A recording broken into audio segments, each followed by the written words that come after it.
नमस्कार। आज की बात में आपका स्वागत है। शुरुआत करते हैं आज की अच्छी और बड़ी खबर से।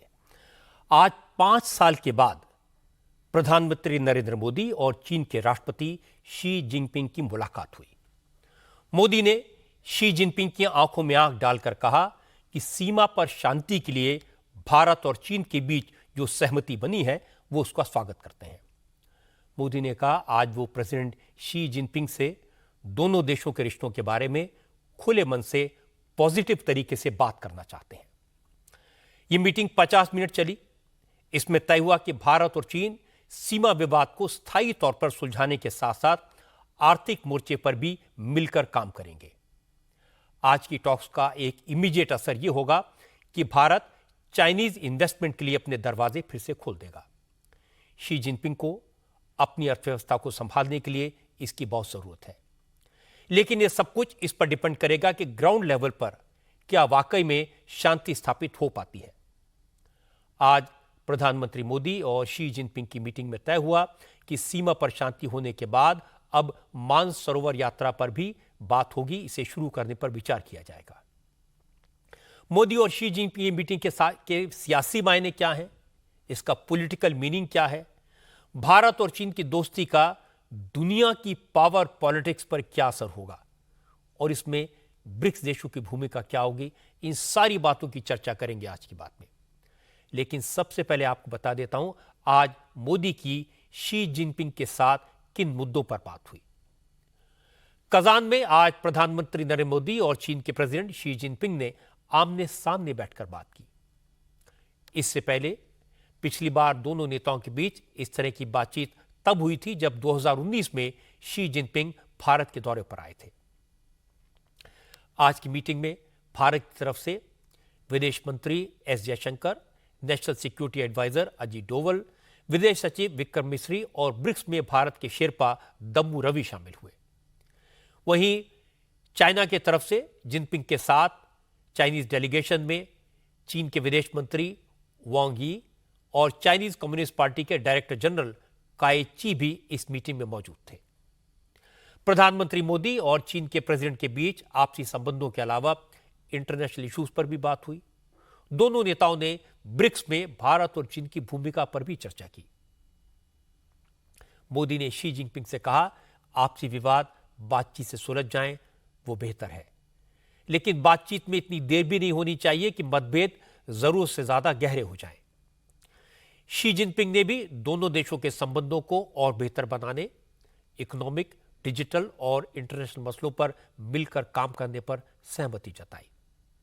मोदी ने कहा भारत और चीन दोनों के रिश्ते बहुत पुराने हैं, लेकिन जब एलएसी की अशांति होती है तो इससे रिश्तों में कड़वाहट आती है।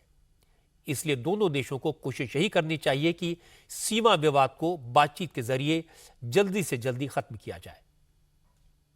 आपसे मिलकर खुशी है और जैसा आपने कहा 5 साल के बाद हमारी ये फॉर्मल मीटिंग हो रही है। हमारा मानना है कि भारत और चीन के संबंधों का महत्व केवल हमारे लोगों के लिए ही नहीं, लेकिन वैश्विक शांति, स्थिरता और प्रगति के लिए भी हमारे संबंध बहुत अहम है। एक्सेलेंसी, सीमा पार पिछले 4 वर्षों में उत्पन्न हुए मुद्दों पर बनी सहमति का हम स्वागत करते हैं। सीमा पर शांति और स्थिरता बनाए रखना हमारी प्राथमिकता रहनी चाहिए। म्यूचुअल ट्रस्ट, म्यूचुअल रिस्पेक्ट और म्यूचुअल सेंसिटिविटी हमारे संबंधों का आधार बने रहना चाहिए। मोदी ने सीधी सीधी साफ साफ बात की। प्रेसिडेंट शी जिनपिंग ने भी, मैं कहूंगा, मोदी को पॉजिटिव जवाब दिया। टोन पॉजिटिव था। प्रेसिडेंट शी ने कहा भारत और चीन दुनिया के 2 सबसे बड़े देश हैं, बड़ी इकोनॉमिक पावर्स हैं। इसलिए भारत और चीन को दोस्ती का ऐसा एग्जाम्पल पेश करना चाहिए जो पूरी दुनिया के लिए मिसाल बने। जिनपिंग ने कहा कि भारत और चीन दोनों दुनिया को मल्टीपोलर बनाना चाहते हैं। दोनों पश्चिमी देशों का दबदबा खत्म करना चाहते हैं। इसलिए दोनों देशों को मिलकर काम करना चाहिए और आपसी बातचीत लगातार जारी रखनी चाहिए। Mr. Prime Minister, it's my great pleasure to meet you in Kazan. प्रधानमंत्री जी, कजान में आपसे मुलाकात कर कर मुझे बहुत खुशी हुई है। हमारी आपसे मुलाकात 5 साल बाद हो रही है। हमारी इस मुलाकात पर हमारे दोनों देशों के लोगों के साथ साथ पूरी दुनिया बहुत बारीकी से नजर रख रही है। चीन और भारत दोनों बहुत प्राचीन सभ्यताएं हैं, दुनिया के बड़े विकासशील देश और ग्लोबल साउथ के अहम सदस्य हैं। हम अपने विकास और आधुनिकीकरण के बेहद अहम दौर से गुजर रहे हैं। अगर हम अपने ऐतिहासिक संबंधों की दशा और दिशा को आगे बढ़ाते हैं तो हमारे दोनों देशों को फायदा होगा। दोनों देशों को लगातार एक दूसरे से बात करते रहना चाहिए, संवाद बनाए रखना चाहिए। हम दोनों को चाहिए कि हम अपने विवादों और मतभेदों को सलीके से आपसी बातचीत से सुलझाएं, ताकि हमारे विकास का सफर बेरोक-टोक जारी रहे। हमारे लिए ये भी जरूरी है कि हम अपनी जिम्मेदारियों का बखूबी पालन करें, ताकि पूरी दुनिया और खास तौर से विकासशील देशों के लिए एक मिसाल बन सके, ताकि हम मल्टीपोलर दुनिया और वैश्विक मामलों में लोकतंत्र को बढ़ावा दे सकें। ये तो वो बातें थी जो कैमरे पर दिखाई और सुनाई दी।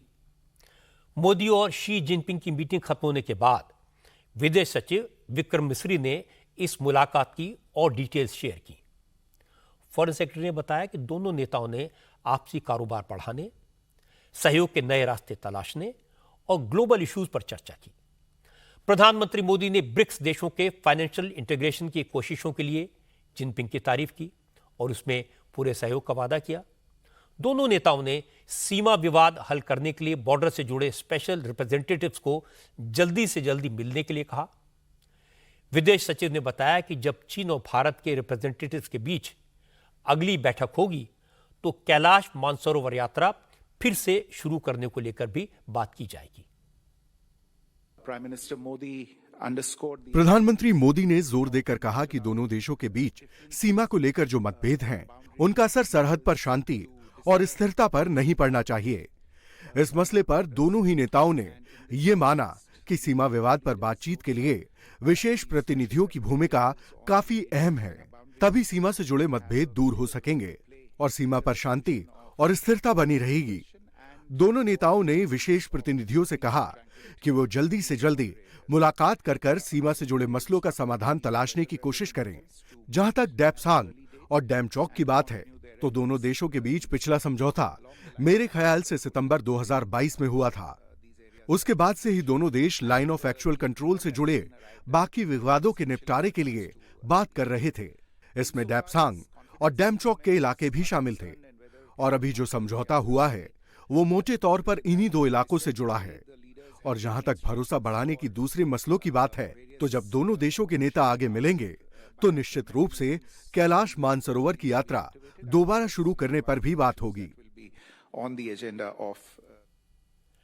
प्रधानमंत्री मोदी और प्रेसिडेंट शी जिनपिंग के बीच आज की मुलाकात बहुत इंपॉर्टेंट है, बड़ी बात है।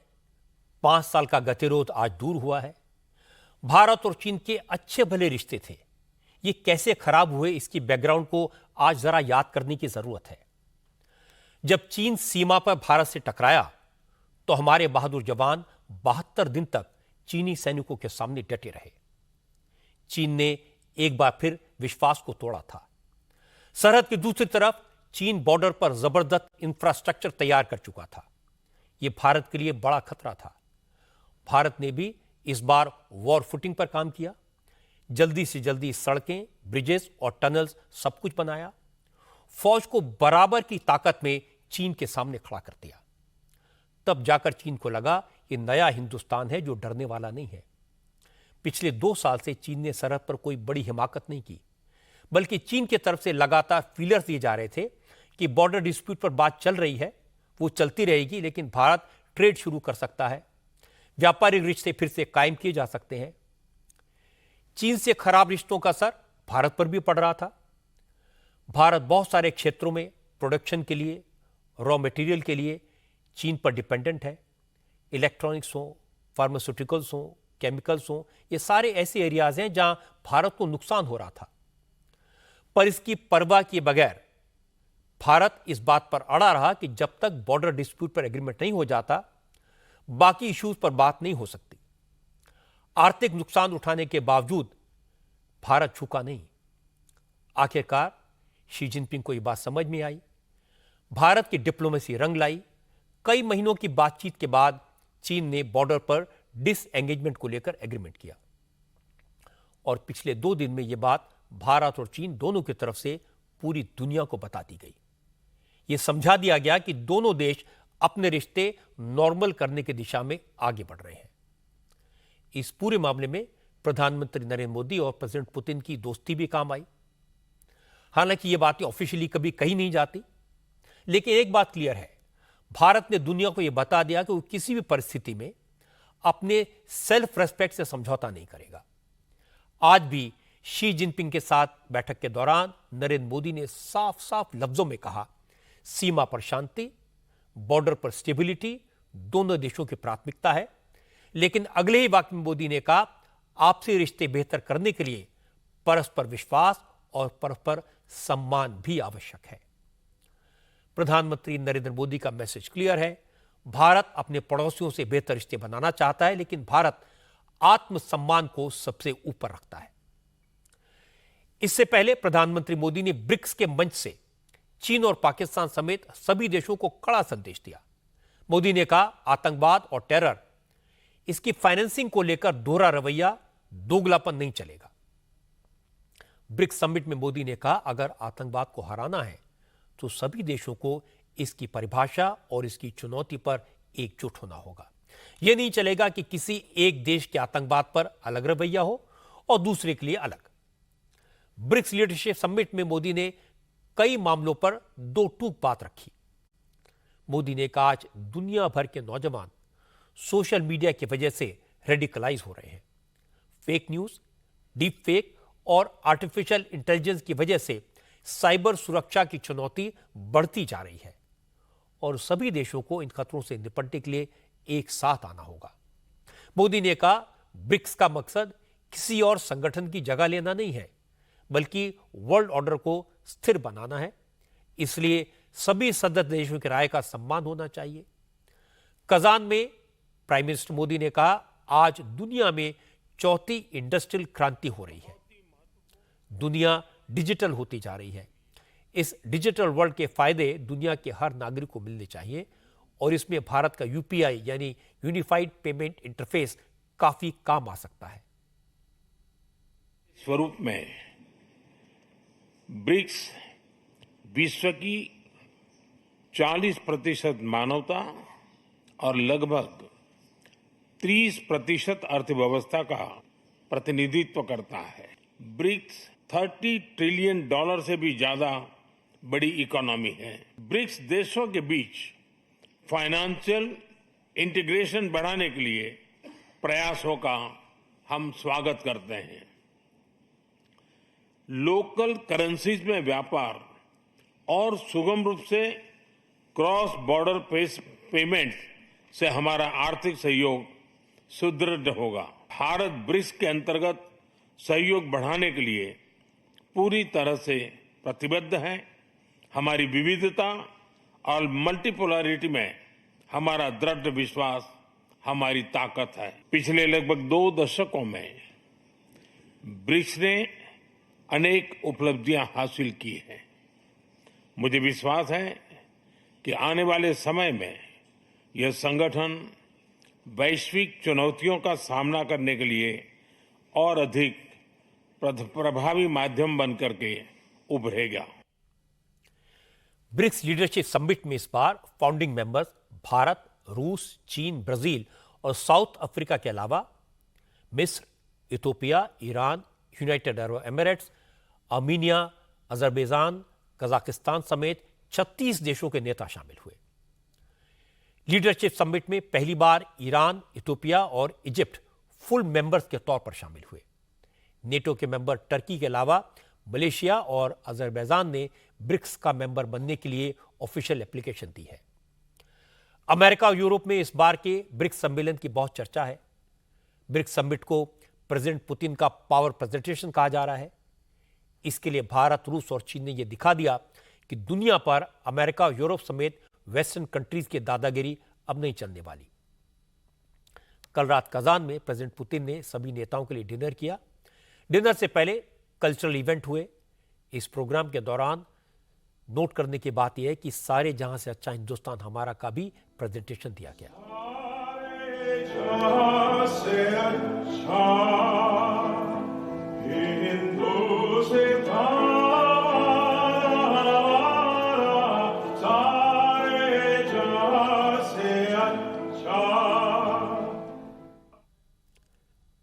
आज प्रेसिडेंट पुतिन ने भारत के प्राइम मिनिस्टर मोदी और चीन के प्रेसिडेंट शी जिनपिंग और दुनिया के बाकी वर्ल्ड लीडर्स के साथ समिट करके क्रेमलिन का ग्लोबल क्लाउड दिखा दिया। कजान की मीटिंग में 36 देश मौजूद थे। सबने यह इंप्रेशन दिया कि अमेरिका यूक्रेन के मसले पर रूस को आइसोलेट करने में नाकाम रहा। क्रेमलिन ने दिखा दिया कि अमेरिका और यूरोप के विरोध के बावजूद उसने फॉरेन पॉलिसी का अपने यहां का अब तक का सबसे बड़ा समिट ऑर्गेनाइज कर दिया। इस समिट का दुनिया के ट्रेड और बिजनेस के लिए बहुत महत्व है, क्योंकि ब्रिक्स देश आबादी के लिहाज से दुनिया का सबसे बड़ा बाजार है। ब्रिक्स देश मिलकर दुनिया की इकोनॉमी को कंट्रोल कर सकते हैं, डॉलर के एकाधिकार को खत्म कर सकते हैं, अमेरिका और यूरोपीय देशों के डोमिनेशन को चैलेंज कर सकते हैं। इसीलिए ब्रिक्स के मेंबर डॉलर में व्यापार करने के बजाय अपनी अपनी करेंसी में पेमेंट पर जोर दे रहे हैं, जिससे फॉरेन एक्सचेंज की बचत हो सके, ब्रिक्स देशों की करेंसी मजबूत हो सके। मोदी ने इस मौके का फायदा उठाया, रुपए की वकालत की, ब्रिक्स में भारत के यूपीआई पेमेंट को लागू करने का सुझाव रखा। अगर इस पर सहमति हो जाती है तो भारत की इकोनॉमी के लिए यह एक बड़े बूस्टर का काम करेगा। कजान में मोदी शी जिनपिंग से शांति और स्थिरता के मुद्दे पर बात कर रहे हैं, लेकिन हमारे पड़ोसी देश बांग्लादेश में एक बार फिर से अशांति देखने को मिली। हजारों लोग एक बार फिर सड़कों पर उतर आए हैं। कल रात से हजारों लोगों की भीड़ ने ढाका में बंग भवन यानी राष्ट्रपति भवन को घेर रखा है। अचानक निकली भीड़ सुरक्षा घेरे को तोड़ते हुए राष्ट्रपति भवन के बेहद करीब जा पहुंची।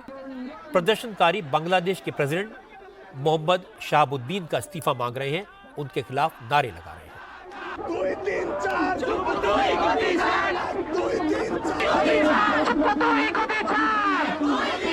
असल में ये प्रदर्शनकारी प्रेसिडेंट मोहम्मद शहाबुद्दीन के एक बयान से भड़के हुए हैं। शहाबुद्दीन ने 2 दिन पहले एक इंटरव्यू में यह कह दिया था कि पूर्व प्रधानमंत्री शेख हसीना का इस्तीफा उन्हें नहीं मिला है। इस बयान से लोग भड़क गए, क्योंकि प्रेसिडेंट के बयान का यह मतलब है कि शेख हसीना ने अभी तक इस्तीफा नहीं दिया है, इसलिए वो संवैधानिक तौर पर अभी भी देश की प्राइम मिनिस्टर हैं। शहाबुद्दीन का यह बयान आया तो खालिदा जिया की पार्टी बीएनपी और जमात इस्लामी समेत तमाम सियासी दलों के कार्यकर्ता राष्ट्रपति के खिलाफ लामबंद हो गए। राष्ट्रपति भवन पर धावा बोल दिया। भीड़ को घुसने से रोकने के लिए ढाका में बंग भवन के बाहर कटीली तारें लगाई गई हैं, बख्तरबंद गाड़ियां तैनात कर दी गई हैं और बांग्लादेश आर्मी के हथियारबंद जवानों को प्रेसिडेंट हाउस की सुरक्षा के लिए लगाया गया है। हालांकि प्रदर्शनकारी राष्ट्रपति भवन के बाहर डेरा डाले हुए हैं और पूरे शहर से मार्च करते हुए बंग भवन पहुंच रहे हैं। प्रदर्शनकारियों का कहना है कि जब तक राष्ट्रपति मोहम्मद शहाबुद्दीन इस्तीफा नहीं देते तब तक वो बंग भवन के सामने डटे रहेंगे। हम राष्ट्रपति का इस्तीफा होने तक अपना आंदोलन जारी रखने का पक्का इरादा रखते हैं। हम तब तक आंदोलन चलाते रहेंगे जब तक अवामी लीग के लोगों द्वारा किए गए हर जुल्म का हिसाब नहीं होता। हम इंसाफ मिलने तक अपनी लड़ाई जारी रखेंगे। हकीकत यह है कि बीएनपी और जमात इस्लामी के नेता राष्ट्रपति शहाबुद्दीन को शेख हसीना का करीबी मानते हैं। वो चाहते हैं किसी भी तरह शेख हसीना की तरह शहाबुद्दीन को भी राष्ट्रपति के पद से हटाया जाए। इसलिए छात्रों को आगे करके राष्ट्रपति भवन का घेराव किया गया। कुल मिलाकर खालिदा जिया की पार्टी और जमात इस्लामी के कट्टरपंथी छात्र संगठनों को मोहरा बनाकर अपनी राजनीतिक रोटियां सेक रहे हैं और बांग्लादेश को एक बार फिर हिंसा की आग में झोंकने की कोशिश कर रहे हैं। अब बात करते हैं महाराष्ट्र की सियासत की। महाराष्ट्र में बीजेपी, एकनाथ शिंदे की शिवसेना और अजीत पवार के एनसीपी ने उम्मीदवारों की लिस्ट जारी कर दी है। नॉमिनेशन शुरू हो गए हैं, लेकिन महाविकास आघाड़ी में सीटों का झगड़ा और उलझ गया है। आज भी दिन भर मीटिंग्स का दौर चला, लेकिन कोई फाइनल फैसला नहीं हो पाया। शरद पवार खुद बातचीत में शामिल हुए, मामला सुलझाने की कोशिश की। करीब 2 घंटे की बातचीत के बाद शरद पवार ने संजय राउत से कहा कि बाहर जाकर मीडिया को बता दो, फॉर्मूला तय हो गया। संजय राउत, जयंत पाटिल, नाना पटोले और बाला साहब थोराट बाहर आए। संजय राउत ने माइक नाना पटोले की तरफ बढ़ा दिया, कहा फॉर्मूला बताइए। नाना पटोले ने कहा तय यह हुआ कि तीनों पार्टियां 85-85 सीटों पर चुनाव लड़ेंगी। 18 सीटें दूसरे सहयोगी दलों के लिए छोड़ी जाएंगी।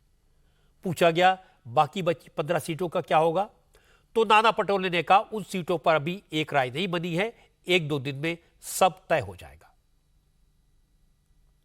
आज आदरणीय शरद पवार जी के नेतृत्व में हम तीनों दलों की एक मीटिंग हुई। उसमें आज हमने एक निश्चित किया कि 85 270 का एक मत हमने किया है सीट के ऊपर। और जो 28 सीट है, जो हमारी अलायंस है, सिकाप होगी, कम्युनिस्ट होगा, 18 सीट, समाजवादी होगी, 18 सीट है। जो हमारी 18 सीट जो है, तो उसमें जो हमारी अलायंस जो दल है, उनसे भी हम चर्चा करके उनको भी कुछ जगह देने का है। और ये कल हम लोग पास में ये बाकी सीटों पे भी हमारा क्लियरेंस हो जाएगा और महाविकास आघाड़ी करके हम लोग ये चुनाव लड़ने जा रहे हैं और महाराष्ट्र में महाविकास आघाड़ी की बहुमत की सरकार आएंगी, इतना भी आपको अवगत कराता हूं। अब नाना पटोले ने सीटों के बारे में खुलकर साफ बात नहीं की, लेकिन प्रेस कॉन्फ्रेंस खत्म होने के बाद कांग्रेस के नेता विजय वडेट्टीवार ने कहा बाकी बची सीटों पर विवाद कांग्रेस और शिवसेना के बीच है। कुछ सीटें ऐसी हैं जिन पर शिवसेना लड़ती आई है, लेकिन इस बार कांग्रेस की दावेदारी है, और कुछ सीटें ऐसी हैं जिन पर कांग्रेस मजबूत स्थिति में है, लेकिन शिवसेना उन सीटों पर दावा कर रही है। वडेट्टीवार ने कहा उन्हें उम्मीद है कि बातचीत के बाद कल तक सारी सीटों पर समझौता हो जाएगा। 85 टू 155 होते हैं। 15 जो सीट्स है वो हमारे इंटरनल एक्सचेंज की सीट है। आंकड़ा तो फिक्स है, पर अभी हम लोग बता नहीं पा रहे। वैसे तो हम तीनों को मिलकर अभी जो हुआ है वो 15 सीट का ये निर्णय, ये एक्सचेंज करने का आपस में, वो कल होगा। बैंड्रा साहब की सिटिंग थी, तो चांदी वाली हमको मिल गई उसके बदले में। अच्छा, हमने चांदी वाली ले ली। इसके अलावा भी कई सी सीटें जहां कुर्ला से भी तो वो हम लोग वो मांग रहे, उसकी जगह हम दूसरा ले रहे, आपस में करके। कितनी सीट है सर मुंबई की जो आप एक्सचेंज कर रहे हैं, सर वो बता दें, कितनी सीट मुंबई की आप एक्सचेंज कर रहे हैं? हो सकता है 1-2 सीट का विषय, 2-3 का मामला। सर मामला विदर्भ में आके बड़ा मामला अटका है सर। विदर्भ का मामला सुलझ चुका है, कोई विदर्भ में अभी कोई इशू नहीं है। कल यादी आ जाएगी आप लोगों की सर? हमारी कल यादी आएगी 100%। इसके बाद उद्धव ठाकरे की पार्टी के नेता अनिल देसाई ने कहा सीट शेयरिंग में देर हो रही थी, इसलिए जिन सीटों पर कोई विवाद नहीं है उनको लेकर एक मोटा फॉर्मूला बन गया। अनिल देसाई ने कहा बाकी की सीटों पर भी सहमति बन जाएगी और महाविकास आघाड़ी एकजुट होकर चुनाव लड़ेगी। 255 का इसलिए बताया 85 का कि एबी फॉर्म वगैरह जो दूर के, जहां पे महाराष्ट्र के कोने कोने से जो आते हैं उम्मीदवार, उनको सही वक्त में अपने फॉर्म्स वहां पे देने के लिए ये व्यवस्था है। विवाद है ना, कोई ऐसा मसला है कि जहां पे बहुत कठिनाइयां दिख रही, कुछ भी नहीं है। जो भी हमारे साथ छोटे पक्ष हैं, एलाइज हैं, उनके साथ में बातचीत करके उनमें से सीट्स उनको दी जाएगी और जो बाकी रहेंगी वो आपस में भी आ जाएंगी। कोई करेक्शंस रहेंगे वो भी हो जाएगा। हालांकि हमारे संवाददाता सचिन चौधरी ने बताया है कि उद्धव ठाकरे चाहते हैं उनकी पार्टी कांग्रेस से ज्यादा सीटों पर चुनाव लड़े, लेकिन कांग्रेस इसके लिए कतई तैयार नहीं है। विदर्भ और मुंबई के कई सीटों को लेकर दोनों में से कोई पार्टी समझौते के लिए राजी नहीं है। ऐसा लगता है कि बात इन्हीं पर अटकी हुई है। ये बात वही है जहां कल थी, लेकिन फेस सेविंग के लिए शरद पवार ने कहने पर तीनों पार्टियों ने जॉइंट प्रेस कॉन्फ्रेंस करके ऑल इज वेल का ऐलान किया। हालांकि बड़ी बात यह कि महाविकास आघाड़ी की प्रेस कॉन्फ्रेंस से कुछ मिनट पहले उद्धव ठाकरे ने अपनी पार्टी के 65 उम्मीदवारों की लिस्ट जारी कर दी थी। इसका प्रेशर बना, लेकिन थोड़ी देर बाद संजय राउत ने कहा यह लिस्ट जल्दबाजी में जारी की गई है, इसलिए इसमें संशोधन हो सकता है। शिवसेना के मुख्यालय से जारी लिस्ट में कुछ संशोधन है, कुछ संशोधन किए जाएंगे। ऐसा लगता है कुछ एडमिनिस्ट्रेटिव चूक हो गई है। ये कैसे हो सकती है? हमारे अनिल देसाई जी इन सारी चीजों को बहुत ध्यान से देखते हैं। कल हम फिर से बैठेंगे और उस लिस्ट पर नए सिरे से चर्चा होगी। महाविकास आघाड़ी में जो खींचतान चल रही है, इस पर हमारे संवाददाता सचिन चौधरी लगातार नजर रखे हुए हैं। तो सचिन मुंबई से इस वक्त हमारे साथ में। सचिन, ये जो 85 है, इसका मतलब क्या है? और जो बची हुई 33 सीटें हैं, उनका क्या होगा? देखिए सचिन चौधरी की आवाज शायद नव तक नहीं पहुंच रही है। सचिन, आप सुन पा रहे हैं? जैसे सचिन से संपर्क होगा कोशिश करेंगे बात करने की। वैसे आपको बता दूं कि आज दिन में महाविकास आघाड़ी के नेताओं की मीटिंग शुरू होने से पहले शरद पवार के साथी जितेंद्र आव्हाड ने भी यही दावा किया था कि कहीं कोई झगड़ा नहीं है, आज ही सब कुछ तय हो जाएगा। 95% सीटों के ऊपर चर्चा हो चुकी है और अभी से लेके कभी भी पत्रकार परिषद बुला के उसको जाहिर किया जाएगा। 3-4 सीट है छूट जाएगी, 2 तू ले, 2 मैं लेता हूँ, 1 तू ले, खत्म हो गया। ऐसा कुछ नहीं है, कोई नाना पटोले और संजय राउत में कुछ हुआ नहीं अनबन, बिल्कुल ऐसे है। शरद पवार सबको ही साथ लेके चलते हैं ना। इंडिया आघाड़ी को बनाया, इंडिया अलायंस को बनाया उन्होंने, तो सबको साथ लेके चलती है, उन्हें आदत है उन्हें। सचिन चौधरी से हमारा कनेक्शन जुड़ गया है। सचिन, मैं आपसे पूछ रहा था कि 85 का फॉर्मूला क्या है और जो बाकी बची हुई 33 सीटें हैं उनका क्या होगा? जी रजत जी, देखिए जैसे कि कल आपने बताया था दर्शकों को कि ये मामला जो है ये काफ़ी आसान नहीं है और जिस तरह से कल ये बताया गया था मीडिया को कि 11 बजे वाईबी चौहान सेंटर में ज्वाइंट प्रेस कॉन्फ्रेंस होगी और सीट शेयरिंग को लेकर घोषणा की जाएगी। उसके पहले बैठक होगी, लेकिन जो बात कल नहीं हो पाई क्योंकि संजय राउत और अनिल देसाई बीच में ही करीबन 10 बजे बैठक से निकल गए, उसके बाद 1 घंटे और फिर बैठक चली, तो इससे अंदाजा आ गया था कि बात नहीं बन पाई है। तो आज एक बार फिर से बैठने की चर्चा को लेकर भी बहुत डिले हुआ और आखिर करके शाम तक 6 बजे तक सब नेता फिर इसी वाईबी चौहान में आए और शरद पवार ने सबको बुलाया एक साथ और वहां पर बातचीत की। अब बातचीत मेरे ख्याल से अभी भी वहीं पर लटकी हुई है क्योंकि 2 दिन पहले से ही ये बातें महाविकास आघाड़ी की तरफ से कही जा रही थी कि 270 सीटों पर जो है उनकी सहमति बन गई है, लेकिन जो 15 सीटें हैं, जो बाकी बची सीटें हैं, उसको लेकर अभी भी गतिरोध जो का त्यों बना हुआ है। जैसे कि आज उन्होंने कहा कि उन्होंने 255 सीटों पर करीबन सहमति बना ली है और अगर सहयोगी दलों की बात करें तो 18 सीटें उसमें निकाल दे तो 15 सीटों पर फिर भी बात यहाँ पर बिगड़ती हुई या गतिरोध जारी बना हुआ दिखाई देता है और अगर सहयोगी दलों की सीटें भी जोड़ दे तो 33 सीटें होती है।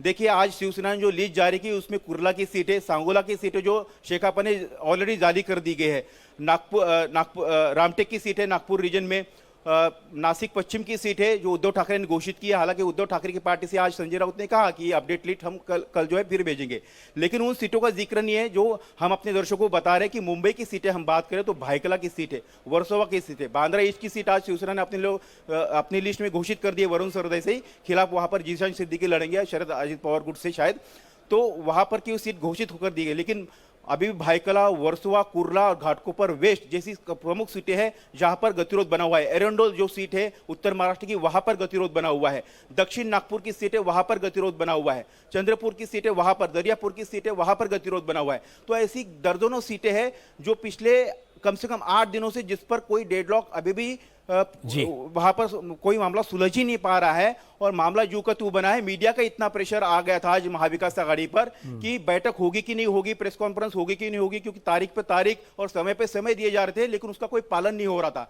तो इस वजह में गठबंधन टूट जाएगा इस तरह की एक बड़ी चर्चा शुरू हो गई थी और मैसेज गलत जा रहा था। इसलिए शरद पवार अनुभवी नेता है, उन्होंने सबको बुलाया और कहा कि कम से कम जितने सीटों पर सहमति हुए उसका अनाउंसमेंट कर दे और यही फॉर्मूला आज उन्होंने 85-85 का बताया। तो शरद पवार का जो अनुभव है सचिन, वो काम आ रहा है कम से कम रणनीति बनाने में और लोगों को समझाने में। बहुत बहुत शुक्रिया आपका सचिन चौधरी। महाराष्ट्र में सीटों को लेकर उद्धव ठाकरे की तकरार कांग्रेस से है। वो कांग्रेस से ज्यादा सीटें लड़ना चाहते हैं। 18 सीटें ऐसी हैं जिन पर उनका दावा है, लेकिन कांग्रेस का दावा और भी बड़ा है। कांग्रेस लोकसभा चुनाव में अपने स्ट्राइक रेट को और लोकसभा चुनाव में ज्यादा सीटें जीतने को आधार बनाए हुए है। उद्धव का कहना है कि कांग्रेस नेशनल पार्टी है। लोकसभा चुनाव में उन्होंने बड़ा दिल दिखाया और कांग्रेस को ज्यादा सीटें लड़ने दी। अब कांग्रेस को बड़ा दिल दिखाना चाहिए, लेकिन उद्धव ठाकरे कांग्रेस से ज्यादा सीटें क्यों मांग रहे हैं, यह भी कोई सीक्रेट नहीं है। उद्धव की इच्छा एक बार फिर चीफ मिनिस्टर बनने की है। इसी इच्छा के लिए वो 5 साल पहले बीजेपी का साथ छोड़कर आए थे। उद्धव जानते हैं चुनाव के बाद अगर सरकार बनने की स्थिति बनती है तो जिसके ज्यादा विधायक होंगे मुख्यमंत्री की कुर्सी उसी पार्टी की दावेदारी पर होगी। लेकिन कांग्रेस उद्धव को मौका नहीं देना चाहती, इसलिए मामला अटका हुआ है। हालांकि रास्ता निकलेगा और कैसे निकलेगा ये शरद पवार ने आज दिखा दिया। पवार ने कांग्रेस और शिवसेना दोनों को बीजेपी का डर दिखाया और वही हुआ जो जितेंद्र आव्हाड ने कहा था कि 2 तू ले ले, 2 तू ले ले, 1 मुझे दे दे। बात नक्की। कुल मिलाकर कांग्रेस और उद्धव के टकराव में फायदा शरद पवार का हुआ। सीट शेयरिंग के फाइनल फॉर्मूले पर महायुति में भी मोहर नहीं लग पाई है। जिन सीटों पर गतिरोध है उन पर फाइनल फैसला दिल्ली में होगा। इसके लिए देवेंद्र फडणवीस और अजित पवार दिल्ली पहुंच गए हैं। हालांकि महायुति की तीनों पार्टियों ने अपने अपने उम्मीदवारों की पहली लिस्ट जारी कर दी है। कल बीजेपी के 24 उम्मीदवार अपना नॉमिनेशन फाइल करेंगे। एकनाथ शिंदे की शिवसेना ने 45 और अजित पवार की एनसीपी ने 38 उम्मीदवारों की लिस्ट जारी की है। एकनाथ शिंदे कोपरी पाचवरखाड़ी सीट से चुनाव लड़ेंगे। संभाजीनगर वेस्ट से संजय शिरसाट, पाटन से शंभूराजे देसाई, रत्नागिरी से उदय सामंत, सावंतवाड़ी से दीपक केसरकर को उम्मीदवार बनाया गया है। पार्टी के नए चेहरों में राजनीतिक परिवारों से जुड़े सदस्य और कुछ निर्दलीय भी शामिल हैं। सांसद संबीतम भुमरे के बेटे विकास भुमरे को पैठन से, राजापुर से मंत्री उदय सामंत के भाई किरण सामंत, जोगेश्वरी ईस्ट से सांसद रविंद्र वायकर की पत्नी मनीषा वायकर को भी एकनाथ शिंदे ने टिकट दिया है। चुनाव मैदान में उतरने से पहले आज एकनाथ शिंदे असम में कामाख्या देवी के दर्शन करने के लिए पहुंचे। शिंदे ने उद्धव का साथ छोड़ने के बाद और मुख्यमंत्री पद की शपथ लेने से पहले भी कामाख्या देवी का आशीर्वाद लिया था। एकनाथ शिंदे ने कहा उन्हें 100% भरोसा है कि जीत महायुति की होगी। कॉन्फिडेंट तो 100% से ज्यादा है। कल्याणकारी योजना एक तरफ है, डेवलपमेंट एक तरफ है और महाविकास आघाड़ी का 2.5 साल का काम हम चाहते हैं। हम जनता के दरबार में जाएंगे और दूध का दूध पानी का पानी होगा। एमवीए में जो लोग हैं वो लोग स्वार्थ के लिए सरकार बनाए हुए थे, निजी स्वार्थ के लिए, जनता के लिए नहीं। तो उनका आपस में ही मेलजोल नहीं है। तो इसलिए मुझे लगता है कि वो आपस में लड़ झगड़ेंगे और गिर पड़ेंगे और इसलिए सरकार जो है आम जनता की फिर से आएगी कामाख्या देवी के आशीर्वाद से। अजित पवार ने भी आज जिन 38 उम्मीदवारों के नामों का ऐलान किया है उनमें ज्यादातर मौजूदा विधायक हैं, सिटिंग एमएलएज हैं। अजित पवार ने 6 ऐसे चेहरों को टिकट दिया है जो या तो नए हैं या दूसरी पार्टी से आए हैं। अजित पवार बारामती से, छगन भुजबल येवला से, दिलीप वत्स पाटिल अंबेगांव से, हसन मुशर्रफ कागल से, धनंजय मुंडे परली से चुनाव लड़ेंगे। इंटरेस्टिंग बात यह कि एनसीपी की पहली लिस्ट में न तो नवाब मलिक का नाम है और न ही उनकी बेटी सना मलिक का। पार्टी ने मुंब्रा कलवा सीट से नजीब मुल्ला को उतारा है। इस सीट से शरद पवार की पार्टी के बड़े नेता जितेंद्र आव्हाड चुनाव लड़ते हैं। हालांकि शरद पवार की पार्टी ने लिस्ट जारी नहीं की है, लेकिन यह तय है कि जितेंद्र आव्हाड इसी सीट से चुनाव लड़ेंगे। वो कल नॉमिनेशन फाइल करने वाले हैं। जितेंद्र आव्हाड का पर्चा भरवाने के लिए शरद पवार भी जाएंगे। मुस्लिम बहुल मुंब्रा सीट पर जितेंद्र आव्हाड को महायुति की तरफ से एनसीपी के नजीबुल्ला चुनौती देंगे। मुंबई की माहिम सीट पर भी इस बार सबकी नजर होगी। इस बार राज ठाकरे के बेटे अमित ठाकरे माहिम से महाराष्ट्र नवनिर्माण सेना के उम्मीदवार होंगे। अब से थोड़ी देर पहले उद्धव ठाकरे ने भी इस सीट पर अमित ठाकरे के खिलाफ महेश सावंत को मैदान में उतार दिया है। एकनाथ शिंदे की शिवसेना ने सदा सरवनकर को उम्मीदवार बनाया है, यानी अब इस सीट पर ट्रायंगुलर फाइट होना तय है। आज अमित ठाकरे ने उद्धव को याद दिलाया कि पिछले चुनाव में वर्ली में आदित्य ठाकरे के खिलाफ एमएनएस ने उम्मीदवार नहीं उतारा था। अमित ठाकरे ने कहा वो हर किसी से मुकाबले के लिए तैयार है। मुझे लगा कि अभी आना चाहिए, सही वक्त है, इसलिए मैंने साहब ने जब मुझे पूछा तो मैंने हाँ कहा कि मेरी तैयारी है। मैंने सिर्फ उनको इतना कहा कि आप प्रेशर मत लो, क्योंकि आपको महाराष्ट्र भर घूमना है, इसलिए आप प्रेशर मत लो, मेरी तैयारी है। आप मुझे दोगे तो मैं 100% इधर से चुन के आऊँगा, पर आपको प्रेशर में रख के नहीं। अकेले लड़के क्या फ़ायदा, आसान नहीं होंगी या होगी वो मैं नहीं देखता। कोई यहाँ पे अगर कोई कैंडिडेट ना भी देता तो भी मैं वही प्रचार करता। और अभी आपने बोला शिंदे साहब ने दिया है और मुझे नहीं पता कि शिवसेना क्या करेगी। अगर उन्होंने भी दिया तब भी मैं सेम प्रचार करूंगा, क्योंकि मुझे लोगों तक पहुंचना है। अगर कोई नहीं देता तो तब भी मुझे पहुंचना था, क्योंकि उनको बताना था कि आप किसको चुनने वाले हैं। महाराष्ट्र का चुनाव इस बार कितना इंटरेस्टिंग होगा, महिम की सीट एक एग्जाम्पल है। अमित ठाकरे सियासी पारी की शुरुआत कर रहे हैं। उन्हें उद्धव ठाकरे की शिवसेना और एकनाथ शिंदे की शिवसेना से मुकाबला करना पड़ेगा।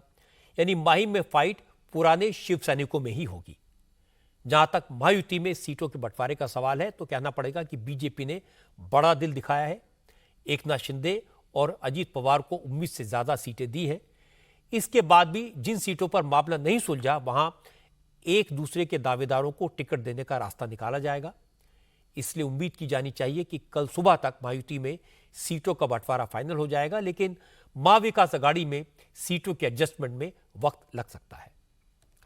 झारखंड में इंडिया गठबंधन का वही हाल है जो महाराष्ट्र में है।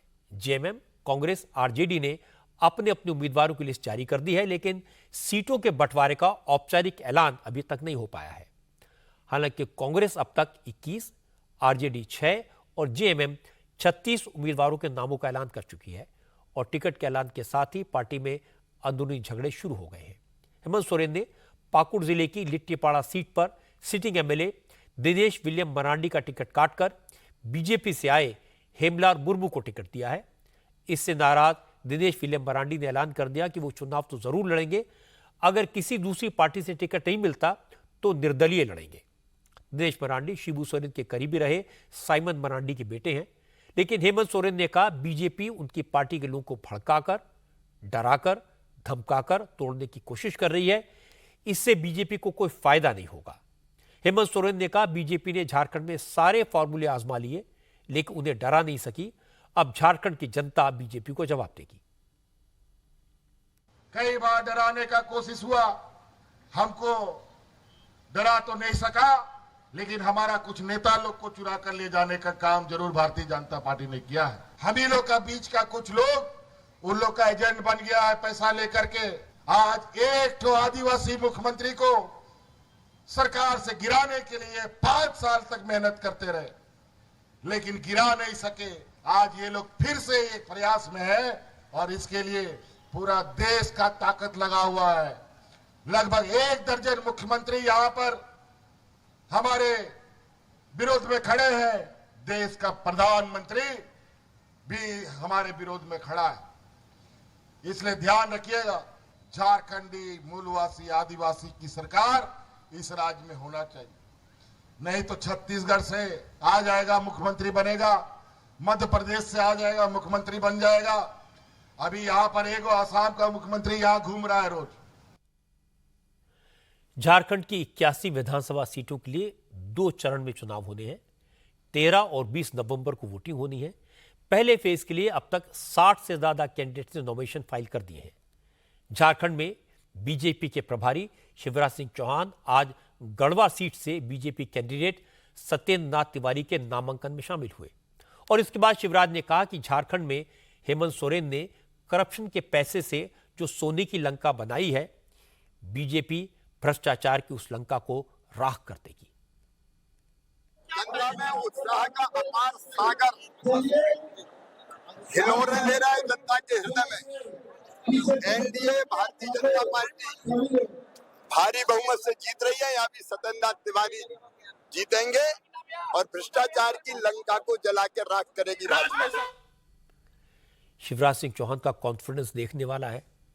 असल में झारखंड में टिकटों के बंटवारे में, कैंपेन में बीजेपी ने बाजी मार ली है, लेकिन उम्मीदवारों की लिस्ट लेकर नाराजगी तो बीजेपी में भी है।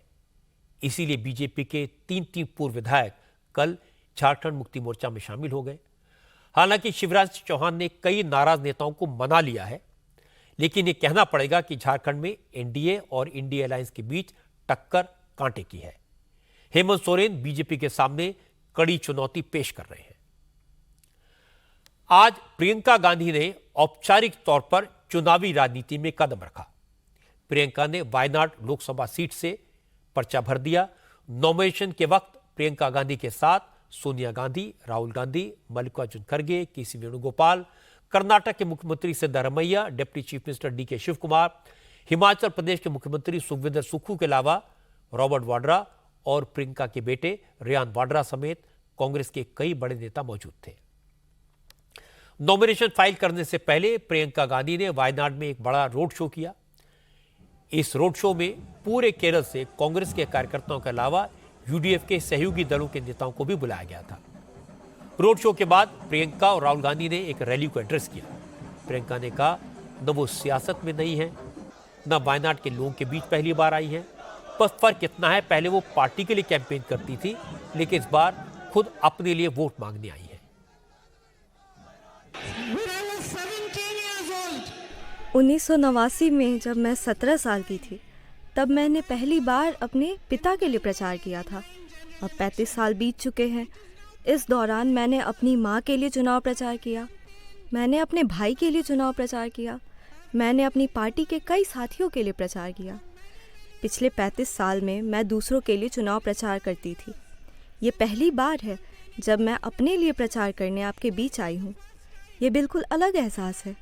मैं वायनाड से यूडीएफ उम्मीदवार के तौर पर चुनाव लड़ने का मौका देने के लिए कांग्रेस अध्यक्ष मल्लिकार्जुन खड़गे की शुक्रगुजार हूँ, और मैं अपने परिवार की भी आभारी हूँ कि उन्होंने मुझे पूरा सहयोग और समर्थन दिया है। अगर आपने मुझे चुना तो आपकी नुमाइंदगी करना मेरे लिए सम्मान की बात होगी। इसके बाद राहुल ने भी वायनाड के लोगों के साथ अपने कनेक्ट की बात की। क्योंकि राहुल के इस्तीफे से ये सीट खाली हुई है और प्रियंका गांधी वायनाड से चुनावी राजनीति पर कदम रख रही हैं, इसलिए राहुल ने कहा वो अपनी ये सीट प्रियंका के हवाले इसलिए कर रहे हैं क्योंकि उन्हें अपनी बहन की क्षमता पर भरोसा है। राहुल गांधी ने कहा, वायनाड देश का अकेला संसदीय क्षेत्र है जहां से 2 सांसद होंगे, एक ऑफिशियल और एक अनऑफिशियल। अगर आपको ध्यान नहीं है तो मैं एक बात आपको याद दिलाना चाहूंगा कि वायनाड देश का इकलौता संसदीय क्षेत्र है जहां के 2 सांसद होते हैं। यहां एक आधिकारिक संसद सदस्य है और दूसरा यहां का अनऑफिशियल मेंबर ऑफ पार्लियामेंट है, और दोनों ही सांसद वायनाड की जनता के हितों की हिफाजत के लिए काम करेंगे। मुझे लगता है कि वायनाड से मेरा जो खास रिश्ता है उसे आप बखूबी समझते हैं। मैं अपने दिल में ये सोच रहा था कि वायनाड ने मेरे लिए जो कुछ किया है उसे शब्दों में बयां नहीं किया जा सकता है। प्रियंका गांधी के खिलाफ बीजेपी ने वायनाड सीट से नव्या हरिदास को मैदान में उतारा है। इंजीनियरिंग की पढ़ाई करने के बाद नव्या इंटरनेशनल बैंकर रह चुकी हैं। 2015 से कोझिकोड नगर निगम में 2 बार काउंसिलर का चुनाव जीत चुकी हैं। 2021 के विधानसभा चुनाव में बीजेपी ने उन्हें कोझिकोड ईस्ट असेंबली सीट से टिकट दिया था। अब नव्या हरिदास इस बार वायनाड लोकसभा सीट से प्रियंका गांधी को चुनौती दे रही है। नव्या ने कहा, प्रियंका तो टूरिस्ट की तरह वायनाड आती हैं, वो तो यहां हमेशा जनता के बीच ही रहेंगी, यही उनकी यूएसपी है। मैं अपना नामांकन कल दाखिल करूंगी। हमने 3 दिन पहले रोड शो के साथ अपना प्रचार शुरू किया था। हमें जनता से बहुत सकारात्मक प्रतिक्रिया मिल रही है। लोग बहुत उत्साहित हैं। बीजेपी वर्कर्स के अलावा आम लोग भी पूरे जोश के साथ हमारा स्वागत कर रहे हैं। आज प्रियंका अपना नामांकन कर रही हैं और हमें तो साफ दिख रहा है कि ये बस एक दिन का उत्साह है। पर्चा भरने के तुरंत बाद वो लौट जाएंगी। उनका तो बस 1 हफ्ते का प्रोग्राम है, लेकिन मैं वायनाड की जनता से ये वादा करती हूँ कि मैं पूरे 5 साल उनके बीच रहूंगी। इसमें कोई शक नहीं कि वायनाड में कांग्रेस मजबूत स्थिति में है। प्रियंका गांधी का जीतना लगभग तय है। वायनाड में प्रियंका गांधी के नॉमिनेशन के बाद 2 बातों की सबसे ज्यादा चर्चा हुई। एक तो प्रियंका की रैली में चारों तरफ हरे झंडे दिखाई दिए। ये मुस्लिम लीग के सपोर्टर्स थे। कांग्रेस का तिरंगा कहीं नजर नहीं आया। दूसरा, राहुल गांधी ने कह दिया वायनाड से 2 एमपी होंगे, एक ऑफिशियल एक अनऑफिशियल। लोगों ने इसका मतलब यह लगा लिया कि प्रियंका गांधी सिर्फ नाम की एमपी होंगी, असली पावर राहुल के पास होगी। बिहार में गिरिराज सिंह की हिंदू स्वाभिमान यात्रा का असर दिखाई दे रहा है। गिरिराज की यात्रा तो कल खत्म हो गई थी, लेकिन अब गिरिराज के बयानों को लेकर तेजस्वी यादव और लालू यादव ने नीतीश कुमार पर हमला किया। लालू यादव ने कहा गिरिराज सिंह मोदी के एजेंडे को आगे बढ़ा रहे हैं, लेकिन वो बिहार को दंगों की आग नहीं लगने देंगे। इसके बाद तेजस्वी ने कहा अगर गिरिराज ने मुसलमानों को डराने की कोशिश की तो वो ईंट से ईंट बजा देंगे। ये सब बातें इसलिए कही गई थी क्योंकि गिरिराज ने अपनी यात्रा के दौरान अररिया में कहा कि हर हिंदू को अपने घर में त्रिशूल, तलवार जैसे हथियार रखने चाहिए, उनकी पूजा करनी चाहिए और अगर जरूरत पड़े तो उनका इस्तेमाल भी करना चाहिए। धर्म की रक्षा हम करते हैं तो धर्म भी हमारी रक्षा करता है। ये त्रिशूल किनका है? महादेव का। ये त्रिशूल आप अपने घर में रखें और जब इनकी रक्षा, इनका सम्मान, इनकी पूजा महादेव के रूप में करेंगे और जब जरूरत पड़ेगा तो इसका उपयोग भी कर लें। गिरिराज के बयान पर लालू यादव ने नाराजगी जताई। लालू ने कहा यह सब नीतीश कुमार की सहमति से हो रहा है। इसके बाद लालू ने गिरिराज सिंह को चुनौती दी। लालू ने कहा बिहार में हिंदू और मुसलमान को लड़ाने की साजिश को वो कामयाब नहीं होने देंगे। नीतीश का राज और उसके राज में अंतर थोड़ी है जी। गिरिराज का है विश्वल है, इसी तरह का बात बोलते रहता है। तो बस में है हिंदू मुस्लिम सब रहेगा। क्या यहाँ दंगा फसाद कराना चाहते हैं लोग? दंगा फसाद कैसे करा देंगे हम लोग रहते हैं। इसके बाद तेजस्वी यादव ने भी नीतीश कुमार का राजधर्म क्या है इसकी याद दिलाई। तेजस्वी ने एक वीडियो मैसेज जारी किया जिसमें उन्होंने कहा कि गांधी की बात करने वाले नीतीश कुमार बिहार में गॉडसे की विचारधारा को आगे बढ़ाने का काम कर रहे हैं। तेजस्वी ने कहा अगर किसी ने मुसलमानों को नुकसान पहुंचाने की कोशिश की तो वो ईंट से ईंट बजा देंगे।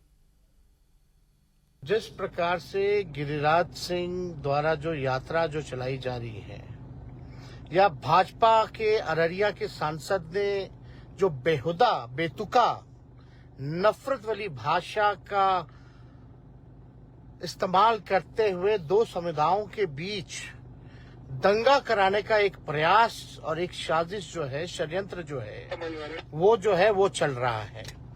और आप सब लोगों को हम इतना बता देना चाहते हैं कि बिहार सरकार ने अद्भुत है नीतीश कुमार जी कि गांधी की बात करते हैं और गॉडसे के वंशजों को बढ़ाने का काम कर रहे हैं बिहार की धरती पर। और अगर कोई मुसलमान भाइयों के प्रति अगर बुरी नजर कोई देखने का काम करेगा तो राष्ट्रीय जनता दल और तेजस्वी यादव चुप बैठने वाला नहीं, ईंट से ईंट बजा देंगे। तेजस्वी की ईंट से ईंट बजाने वाली बात को गिरिराज सिंह ने पकड़ लिया। उन्होंने कहा जब हिंदुओं पर अत्याचार होता है तो लालू और तेजस्वी की जुबान पर ताला लग जाता है। गिरिराज ने कहा तेजस्वी और लालू ये गलतफहमी न पालें कि वो मुसलमानों के लिए लड़ेंगे तो हिंदू चुप रहेगा।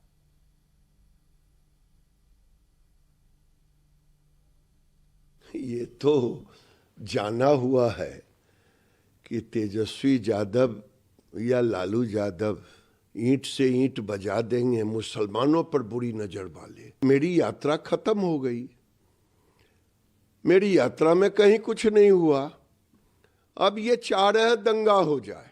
और किसके लिए? बांग्लादेशी घुसपैठियों के लिए, रोहिंग्या के लिए। गिरिराज सिंह ने बांग्लादेशी घुसपैठियों की, रोहिंग्या की, त्रिशूल की, तलवार की बात कोई पहली बार नहीं की। आपकी अदालत में उन्होंने बड़ी बेबाकी से कहा था हमारे देवताओं के एक हाथ में शास्त्र है तो दूसरे में शस्त्र है। और गिरिराज सिंह हमेशा से ही सनातन धर्म की बात करते रहे हैं, हिंदू समाज के लिए लड़ने की बात कहते रहे हैं। ज्यादा प्रॉब्लम बीजेपी विधायक प्रदीप सिंह के बयान से हुई। प्रदीप सिंह ने अररिया में कह दिया कि अररिया में अगर किसी को रहना होगा तो उसे हिंदू बनना होगा। मुझे लगता है कि प्रदीप सिंह कुछ ज्यादा ही बोल गए। ये डिसाइड करने वाले वो कौन होते हैं कि अररिया में कौन रहेगा और कौन नहीं रहेगा? अररिया सबका है, बिहार सबका है और ये देश भी सबका है। कोई किसी को ये ना बताए कि हिंदू कहां रहेगा और मुसलमान कहां रहेगा। एक परेशान करने वाली खबर आपको बता दूं, टर्की की राजधानी अंकारा में अब से कुछ घंटे पहले एक बड़ा आतंकवादी हमला हुआ है। इस हमले में 3 लोग के मारे जाने की खबर है और 14 लोग घायल हुए हैं। टर्की के होम मिनिस्टर ने अब से थोड़ी देर पहले इस बात को कंफर्म किया है कि हमला करने वाले 2 आतंकवादियों को मार गिराया गया है, लेकिन फायरिंग अभी भी हो रही है।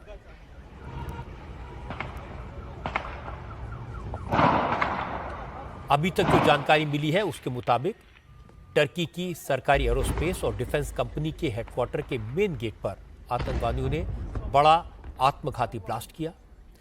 अफरा तफरी मची। इसी दौरान टेररिस्ट फायरिंग करते हुए कंपनी के भीतर घुस गए। सीसीटीवी फुटेज से पता चला कि आतंकवादियों में एक महिला भी शामिल थी। दहशतगर्दों ने बिल्डिंग के अंदर घुसने के बाद कुछ लोग को हॉस्टेज बनाने की भी कोशिश की, हालांकि वो कामयाब नहीं हो पाए। अभी तक टर्की में सुरक्षा बलों और आतंकवादियों के बीच फायरिंग चल रही है, लेकिन अभी तक ये साफ नहीं हो पाया कि इस आतंकवादी हमले के पीछे कौन है, उनका मकसद क्या है।